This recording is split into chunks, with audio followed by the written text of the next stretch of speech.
Bonjour, mesdames, messieurs. Je vous remercie de regarder cette nouvelle vidéo d'information. Comme aujourd'hui que j'aurai à cœur de parler, c'est que, vous savez, dans le siècle, dans la génération qu'on vit, depuis les années 60, depuis la révolution des années 60, 70, la révolution sexuelle qui est arrivée, depuis que les gens ont abandonné le clergé, l'Église catholique, depuis que les gens, depuis les années 60-70, tous les mouvements qui se sont ouverts pour dire que on n'a plus besoin de Dieu, on n'a pas besoin de Dieu, ou autrement, ce qu'ils essaient signifie, c'est que Dieu est mort, Dieu n'existe pas. C'est à l'être humain seul de prendre les commandes et faire son paradis. Ça, malheureusement, depuis les années 60-70, c'est la pensée qui a commencé à se véhiculer. Puis aujourd'hui, en 2012, à l'ère de l'informatique, l'ère des grands doctorats, c'est triste parce que les gens n'apprennent plus rien sur Dieu. Moi, je sais que Dieu existe. Je sais que Dieu existe, pas juste parce que la Bible le dit. Oui, je crois que Dieu existe parce que la Bible le dit, mais aussi par expérience spirituelle personnelle. Je crois que Dieu est esprit et qu'il veut nous toucher, qu'il veut nous sauver, qu'il nous aime et qu'il a un bon plan pour notre vie. Aujourd'hui, c'est sûr, depuis le courant des années 60, 70, 80, nos églises ont pris le bord. Mais aussi, ce qui est encore plus triste, c'est que la foi en Jésus, la foi en Dieu a pris le bord aussi. Spécialement au Québec. Au Québec, chez les Québécois, les Québécoises, ils ont pas mal fermé leur cœur à la foi. Bon. Ce que je voulais dire, c'est que Dieu n'a pas changé. L'être humain a changé, les temps changent. Mais Dieu est toujours aussi vrai. Dieu est toujours aussi d'actualité pour celui qui cherche le bonheur, pour celui qui cherche l'amour, pour celui qui cherche la liberté. Dieu est là pour toi. Dieu est esprit. On ne peut pas le voir avec nos yeux. Dieu est un esprit. Mais Dieu est réel alentour de nous. Dieu est au ciel, mais aussi alentour de nous par son esprit. Et Dieu peut nous toucher. Il attend seulement que nous l'invoquions. Comme la Bible dit, « Invoquez-moi, je vous répondrai, dit l'Éternel. » Quelqu'un qui demande à Jésus d'entrer dans son cœur, qu'il l'accepte comme son Seigneur et Sauveur personnel, qui lui donne sa vie, cette personne-là naît de nouveau, renaît d'en haut, renaît spirituellement, par le Saint-Esprit. Et ça, c'est la circoncision du cœur. Autrement dit, Jésus qui vient habiter dans notre cœur, nous sceller du Saint-Esprit. Et alors, nous pouvons commencer une relation personnelle et vivante avec notre bien-aimé, avec notre Dieu Tout-Puissant et notre meilleur ami Jésus. Et par la prière, dans une vraie prière, une concentration sur lui, Jésus se manifeste en nous et alentour de nous. Nous pouvons ressentir sa présence chaude. Nous pouvons ressentir sa chaleur, son amour en nous et alentour de nous. Alors pour tous ceux qui veulent recevoir Jésus, pour tous ceux qui voient leurs besoins de Jésus, pour tous ceux qui veulent aimer Jésus, je vous conseille simplement de lui demander de rentrer dans votre cœur. Comme ça, Seigneur Jésus, je te demande de rentrer dans mon cœur et de me sauver. Lave-moi dans ton précieux sang. Je te donne toute ma vie. Et je te reçois maintenant comme mon Seigneur et Sauveur personnel.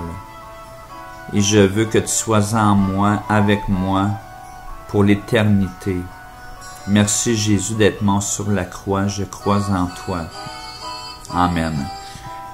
Si tu as fait cette prière-là avec ton cœur et ta bouche, tu as maintenant né de nouveau une nouvelle créature en Jésus. Maintenant, la chose la plus importante, quand on est en amour avec quelqu'un, quand on aime quelqu'un, mais on aime ça lui parler. On aime ça être en communion avec cette personne-là. Hein, votre blonde, pour les femmes, votre chum ou votre mari, vous aimez ça lui parler. Pourquoi? Parce que vous l'aimez et vous aimez échanger des propos, des bons propos avec ces personnes-là. Le jeune garçon, le garçon avec sa blonde va aimer parler avec sa blonde. La femme avec son chum va aimer parler avec son chum. Va vouloir communiquer. Pourquoi? Parce qu'il s'aime. Mais c'est la même chose avec Jésus. Quelqu'un qui aime Jésus, qui a reçu l'amour de Jésus dans son cœur, va vouloir communiquer avec Jésus. Va vouloir parler à Jésus. Et nous savons, comme je vous ai dit, que Jésus est tout près de nous. Nous ne pouvons pas le voir avec nos yeux physiques, à moins qu'il décide de se manifester à nous. Mais Jésus est bien réel et alentour de nous et en nous. Donc, si vous avez soif de Jésus, vous avez faim de Dieu, vous avez soif de Jésus, commencez à lui parler en prière. Commencez à lui vider votre cœur, tout ce que vous avez besoin qu'il fasse dans votre vie, tout votre amour que vous avez pour lui, tout ce que vous voulez qu'il vous aide dans votre vie, tout ce que vous voulez qu'il vous délivre des addictions, de la boisson, de l'alcool, de la drogue, du sexe, toutes ces choses-là et plus encore. Si vous voulez être une personne libre, libérée par Jésus, commencez à le prier, à l'invoquer, et il va se manifester. Ça, c'est une promesse que je peux testifier à 100% parce que je le fais moi-même dans ma vie. Jésus est bien réel. Ici, vous l'invoquez dans la prière. Il va venir à vous. Vous allez même pouvoir ressentir sa présence. Une présence spirituelle que je dirais comme chaude, une chaleur spirituelle alentour de vous et en vous. Ça, c'est la personne de Jésus qui est plein d'amour, qui est Dieu Tout-Puissant, qui désire communier avec vous, qui désire avoir une relation personnelle avec vous, qui désire être votre meilleur ami pour l'éternité. Vous voyez, ce que je vous prêche, c'est pas une religion, c'est pas un mouvement, c'est pas une secte. Je vous prêche simplement la personne de Jésus-Christ, qu'il est vivant et ce qu'il peut faire dans votre vie comme il l'a fait dans la mienne. C'est sûr, dans la lecture de la Bible, le Saint-Esprit se sert de la parole de Dieu pour nous édifier, pour nous fortifier intérieurement, pour nous approcher de Dieu en esprit. La Bible est la parole de Dieu, et la Bible, quand on la lit avec un cœur ouvert à Dieu, plein d'amour, Dieu se manifeste aussi à nous par la lecture de sa parole. Dieu utilise tous les moyens possibles pour pouvoir vous rejoindre où vous êtes, car il vous aime. Il vous aime d'un amour éternel. Et il veut avoir une relation personnelle avec vous, être votre meilleur ami. Vous n'avez qu'à l'invoquer dans votre cœur et commencer une vie de prière.